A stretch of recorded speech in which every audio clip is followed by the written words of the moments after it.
The man accidentally fell into the nuclear wastewater, and the wastewater from Zhong Weilan instantly soaked his entire body. The man was seen writhing in pain on the ground, even spinning in circles from the agony. The onlookers, instead of rushing to help, were cheering happily from the sidelines. Meanwhile, the man's skin began to rapidly deteriorate, emitting a smell reminiscent of roasted sweet potatoes. At this moment, the police arrived on the scene and hurriedly went to check on the injured man. However, to the officers' surprise, as soon as they reached out, he was burned by the intense flames of Dazhuang's fire, and his hand immediately caught fire. Seeing this, the injured man with a fireball on his head fled towards his home. Even more frightening, wherever he passed, he left behind scorched footprints. Once home, he sat down on the toilet, but as soon as he did, the icy water in the toilet began to boil. Add some green onions, ginger and garlic, and wouldn't that make Westlake beef soup?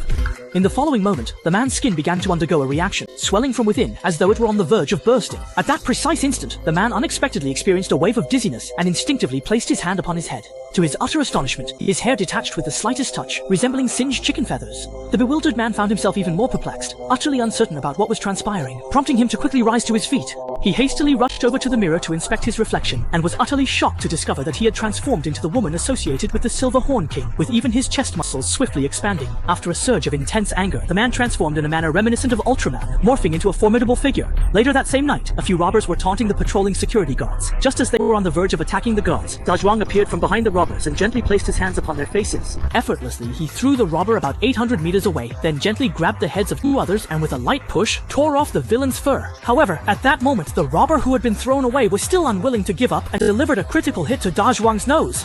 The next second, he was knocked out by Dazhuang's swift punch. After dealing with the immediate trouble, Dazhuang successfully rescued the security guard and even made it to the headlines of a major media outlet.